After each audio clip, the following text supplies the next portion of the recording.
नमस्कार। आज हम सीधे एक हालिया घटना से बात शुरू कर रहे हैं। झारखंड का कोल्हान इलाका, वहाँ पिछले दिनों काफी हलचल रही। हाँ बिल्कुल।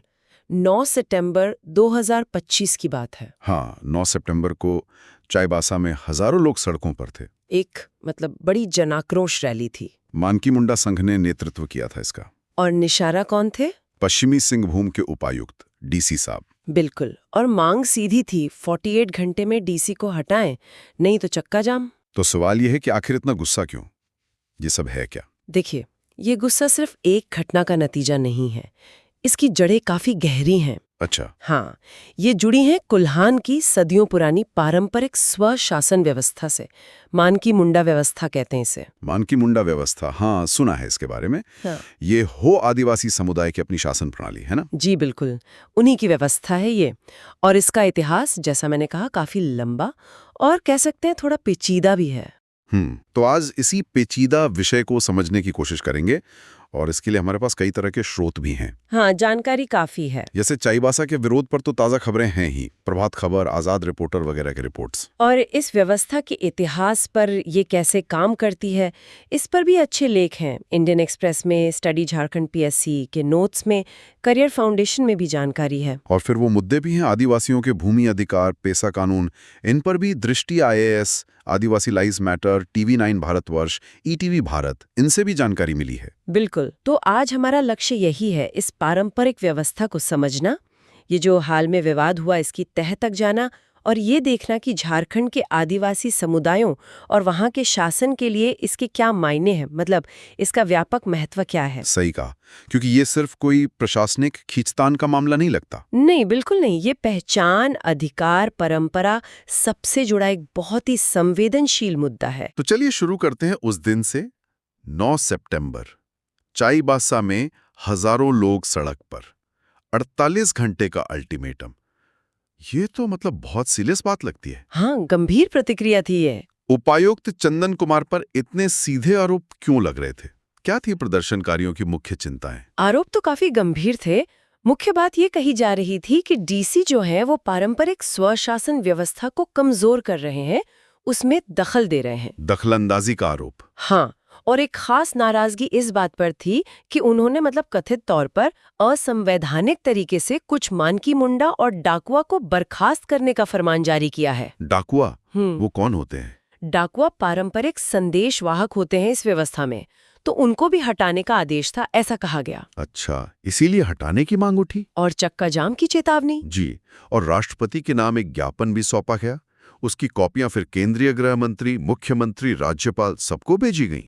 और इस विरोध में कौन-कौन शामिल थे? जाहिर है मानकी मुंडा संघ तो था ही। हाँ, उनके अध्यक्ष गणेश पाठ पिंगुआ, महासचिव चंदन हुनहागा तो थे ही, साथ में कई और स्थानीय नेता और संगठन भी थे, जैसे ईचाखर कई बांध विरोधी संघ, आदिवासी हो समाज युवा सभा, कई छात्र संगठन, महिला मंडल, कृषक बंधु, काफी लोग थे। तो ये तो हुआ प्रदर्शनकारियों का पक्ष, लेकिन जिला प्रशासन का और खुद डीसी का क्या कहना था इस पर? प्रशासन ने तो इन आरोपों को बिल्कुल खारिज कर दिया, पूरी तरह से। हाँ, उनका कहना था कि पारंपरिक व्यवस्था में कोई हस्तक्षेप नहीं किया गया है।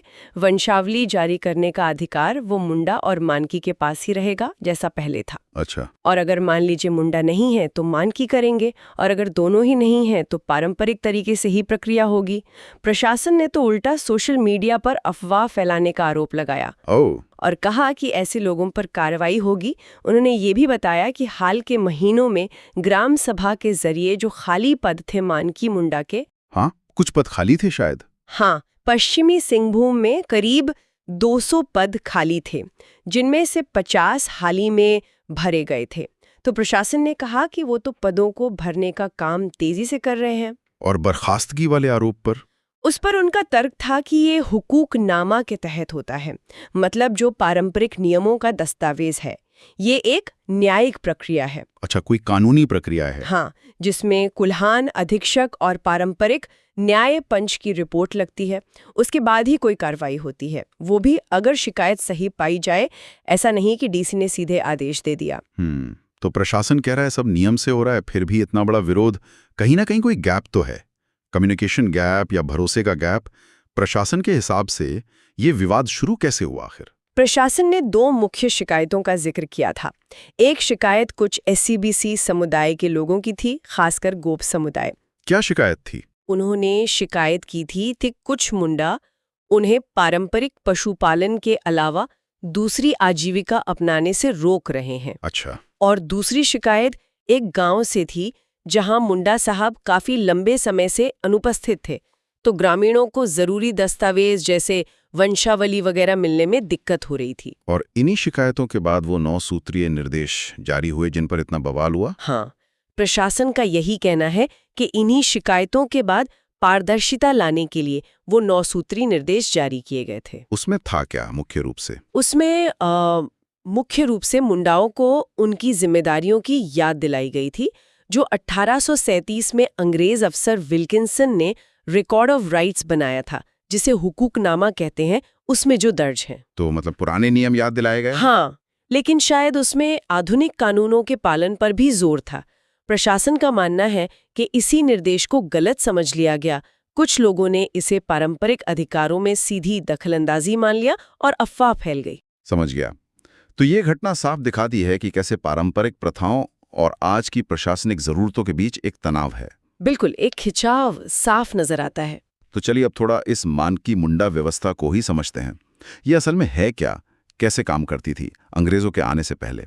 देखिए, अंग्रेजों से पहले ये हो समुदाय की अपनी बिल्कुल अंदरूनी व्यवस्था थी। सबसे छोटी इकाई गांव होती थी। और गांव का मुखिया मुंडा? हाँ, मुंडा। ये पद अक्सर वंशानुगत होता था। मुंडा का काम था गांव के झगड़े सुलझाना, सामाजिक व्यवस्था देखना।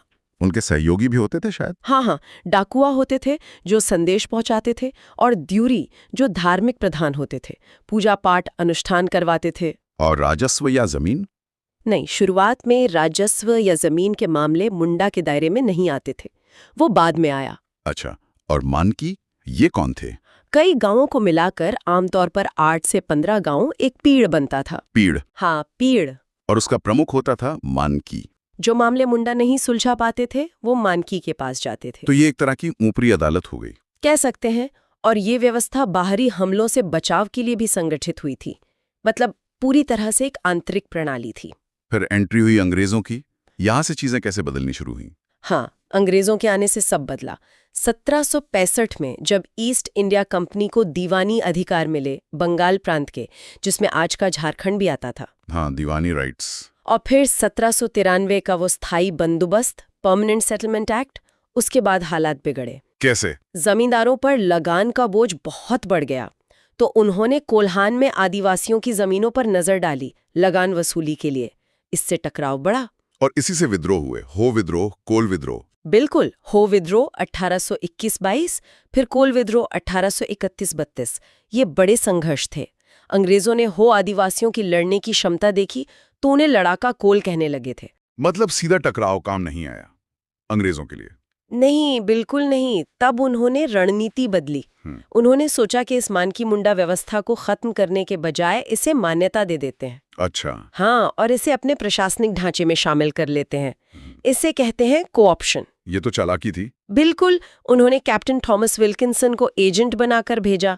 1837 में कोल्हान गवर्नमेंट एस्टेट यानी KGE नाम की एक प्रशासनिक इकाई बनाई गई। और विल्किंसन ने ही वो नियम बनाए, विल्किंसन रूल्स? हाँ, 1837 से पहले ही 1833 में उन्होंने 31 नियम बनाए थे। यही विल्किंसन रूल्स कहलाए। और ये शायद पहली बार था जब किसी आदिवासी समुदाय की पारंपरिक व्यवस्था को इस तरह लिखा गया, कोडिफाई किया गया। ये तो बहुत बड़ा बदलाव था।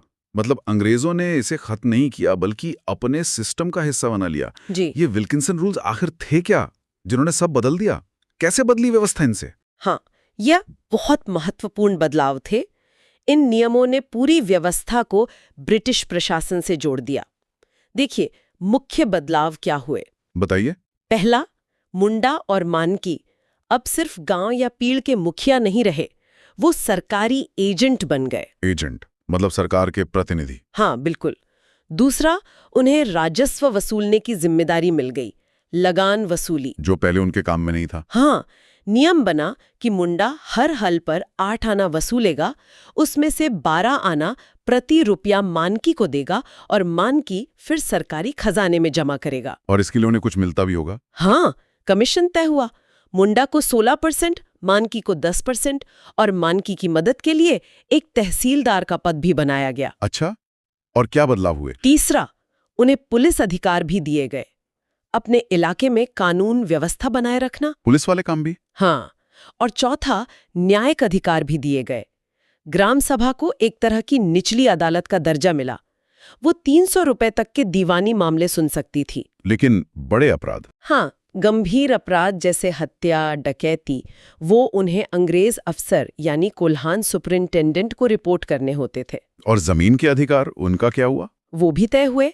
पांचवा बड़ा बदलाव यही था, जमीन के रिकॉर्ड बने, खतियान बने और यहीं पर हुकूकनामा यानी रिकॉर्ड ऑफ राइट्स तैयार हुआ। अच्छा, ये हुकूकनामा यहीं आया? हाँ, जिसमें मानकी और मुंडा के क्या अधिकार हैं, क्या कर्तव्य हैं, वो सब दर्ज किया गया।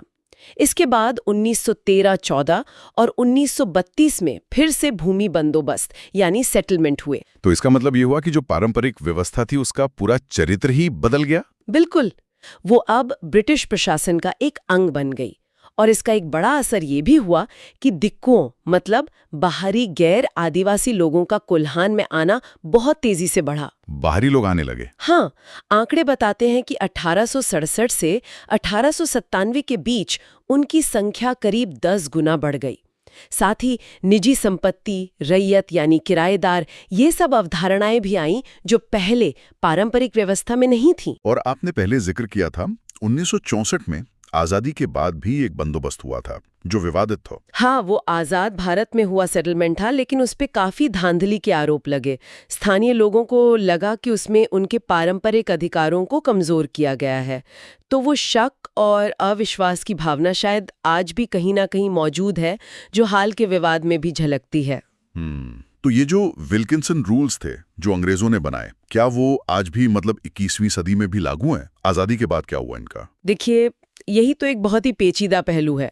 1947 में कोल्हान गवर्नमेंट एस्टेट केजीजी तो खत्म हो गया, पर विल्किंसन रूल्स चलते रहे बिना किसी बदलाव के। हाँ, फिर मामला कोर्ट में गया। साल 2000 में पटना हाई कोर्ट ने एक केस था मोरा हो बना बिहार राज्य, उसमें माना कि ये नियम औपचारिक रूप से कानून नहीं है बल्कि पुरानी प्रथाएं हैं। अच्छा, कानून नहीं माना कोर्ट ने? कहा कि क्योंकि कोई वैकल्पिक व्यवस्था नहीं है, इसीलिए इन्हें जारी रखने दिया जाए। बाद में कोर्ट ने सरकार को इन्हें अपडेट करने का आदेश भी दिया, पर न तब बिहार सरकार ने कुछ किया, न बाद में झारखंड बनने पर झारखंड सरकार ने। मतलब जिसके तस। हाँ, 2021 में झारखंड सरकार ने एक न्याय मंच बनाने की कोशिश की थी शायद इन्हें बदलने के लिए, पर वो भी सिरे नहीं चढ़ पाया। तो नतीजा ये है कि आज भी वही पुराने 19वीं सदी के नियम चल रहे हैं, और ये जो हालिया विवाद हुआ है चाईबासा में, वो इसी कानूनी अस्पष्टता, इसी कंफ्यूजन को उजागर करता है। समझ गया, मतलब एक तरह की कानूनी उलझन है जो आज तक सुलझी नहीं है। हाँ। तो आज इस व्यवस्था के सामने मुख्य चुनौतियां क्या दिखती हैं? क्या इसमें सुधार की भी मांगे उठ रही हैं? हाँ, चुनौतियां भी हैं और सुधार की मांगे भी। कई पहलू हैं इसके। जैसे? पहली बात तो है जानकारी का अभाव। जैसा कि प्रशासन ने भी माना, आज के दौर में कई मानकी और मुंडाओं को संविधान और जो नए कानून हैं उनके तहत अपने अधिकार क्या है, जिम्मेदारियां क्या है, इसकी पूरी जानकारी ही नहीं है।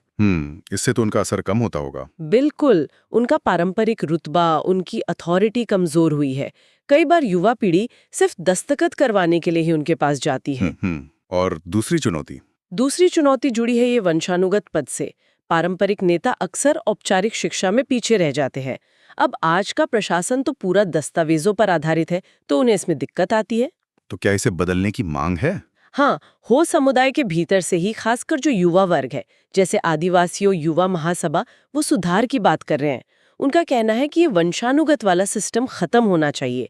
व्यवस्था बनी रहे, पर उसे आज के लोकतंत्र के हिसाब से अपडेट किया जाए। और डीसी की भूमिका पर उनका क्या कहना है? उनका मानना है कि डीसी की भूमिका सीमित हो लेकिन महत्वपूर्ण है, खासकर तब जब कोई विवाद स्थानीय स्तर पर ना सुलझे या मानकी मुंडा का कोई उत्तराधिकारी ना हो। ठीक है। और एक चीज इसका जिक्र बार बार आता है, पेसा कानून, PESA एक्ट। इसका इसमें क्या रोल है? हाँ, पेसा बहुत महत्वपूर्ण है।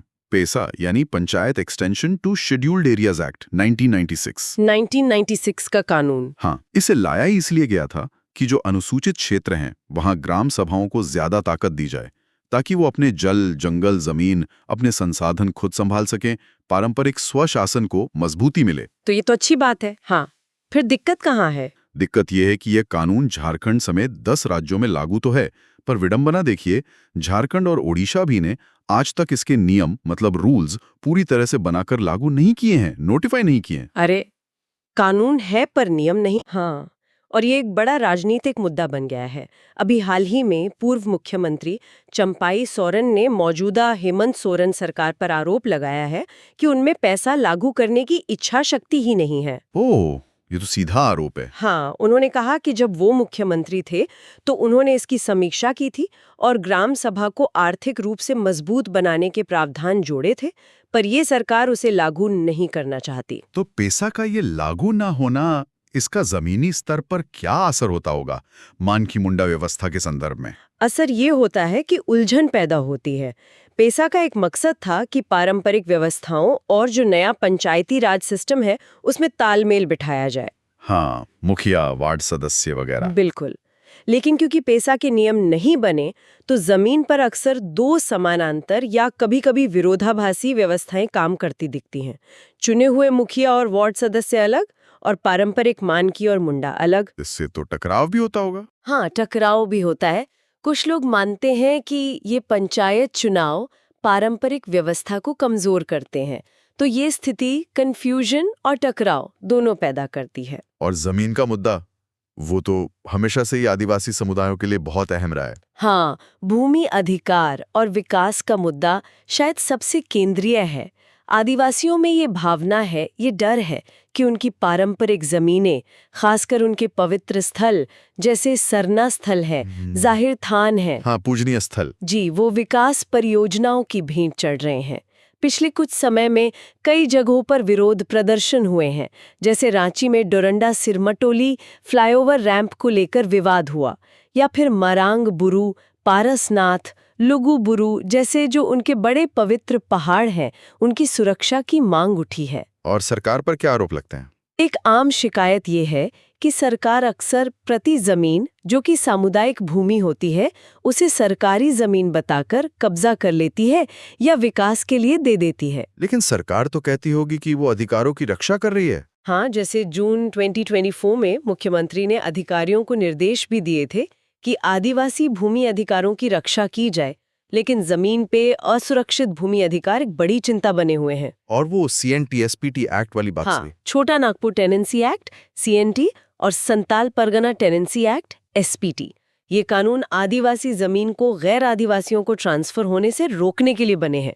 लेकिन आरोप लगते हैं कि दान पत्र जैसी तरकीबें इस्तेमाल करके इन कानूनों को कमजोर करने या बाईपास करने की कोशिशें हो रही हैं। ये तो गंभीर बात है। और पहचान से जुड़े मुद्दे भी उठ रहे हैं, जैसा चंपाई सोरेन ने इशारा किया था। हाँ, बिल्कुल। उन्होंने दो बहुत ही संवेदनशील मुद्दे उठाए। पहला कि अगर कोई आदिवासी महिला गैर आदिवासी से शादी करती है तो उसे आरक्षण का लाभ मिलना चाहिए या नहीं, पैतृक जाति के आधार पर। और दूसरा कि अगर कोई आदिवासी अपना धर्म बदल लेता है तो उसे आदिवासी आरक्षण का लाभ मिलना चाहिए या नहीं। ये तो बड़े जटिल सवाल है। परंपरा और अधिकारों को लेकर एक गहरी बहस चल रही है और इसी संदर्भ में उन्होंने दिसंबर में दुमका के भोगनाडी में एक बड़ी आदिवासी बैठक बैसी बुलाने की घोषणा भी की है। समझ गया। तो अगर हम इन सब बातों को समेटें तो क्या तस्वीर उभरती है? हम देख रहे हैं कि एक बहुत पुरानी स्वशासन व्यवस्था है जिसे अंग्रेजों ने अपने हिसाब से बदला। आज़ादी के बाद भी उसकी कानूनी स्थिति पूरी तरह साफ नहीं हुई और आज वो आधुनिक प्रशासन, विकास के दबाव, अंदरूनी सुधार की आवाज़ों और पेसा जैसे अधूरे कानूनों के बीच कहीं फंसी हुई है। हाँ, और चाईबासा का जो हालिया विरोध है वो शायद इसी पूरी जटिल तस्वीर का एक छोटा सा लेकिन महत्वपूर्ण हिस्सा है, एक लक्षण है। बिल्कुल सही कहा। और यहाँ जो बात गौर करने वाली है वो ये है कि इतने सालों के बदलावों और दबावों के बावजूद ये पारंपरिक संरचनाएं आज भी जिंदा हैं, खत्म नहीं हुई हैं और अपनी प्रासंगिकता बनाए हुए हैं। ये बात तो है। तो ये पूरा संघर्ष दिखाता है कि कैसे प्रथागत कानून यानी कस्टमरी लॉ और राज्य के कानून यानी स्टेट लॉ और इन क्षेत्रों में रहने वाले अलग-अलग समुदायों के अधिकार, इनके बीच लगातार एक संवाद, एक खींचतान, एक संघर्ष चल रहा है। ये बहस सिर्फ एक डीसी या कुछ नियमों तक सीमित नहीं है। ये असल में झारखंड में आदिवासी स्वशासन, उनकी पहचान और उनके भविष्य के बड़े सवाल से जुड़ी हुई है। बिल्कुल। और श्रोताओं के लिए एक आखिरी विचार छोड़ जाते हैं। हमने इस बातचीत में बार बार हुकूकनामा का जिक्र सुना। हाँ, वो रिकॉर्ड ऑफ राइट्स। हाँ, वो दस्तावेज जिसमें मानकी मुंडा के अधिकार और कर्तव्य लिखे हैं विल्किंसन रूल्स के तहत। अब अगर, जैसा कि कुछ स्रोत इशारा करते हैं, आज भी कई पारंपरिक नेता इस बुनियादी दस्तावेज को ही पूरी तरह से नहीं समझते हैं, तो ये बात 21वीं सदी में इस अनूठी, सदियों पुरानी शासन व्यवस्था को सहेजने, उसे संरक्षित रखने और साथ ही साथ उसे समय के साथ विकसित करने की जो व्यावहारिक चुनौतियां हैं, उनके बारे में क्या बताती हैं? ये सोचने वाली बात है।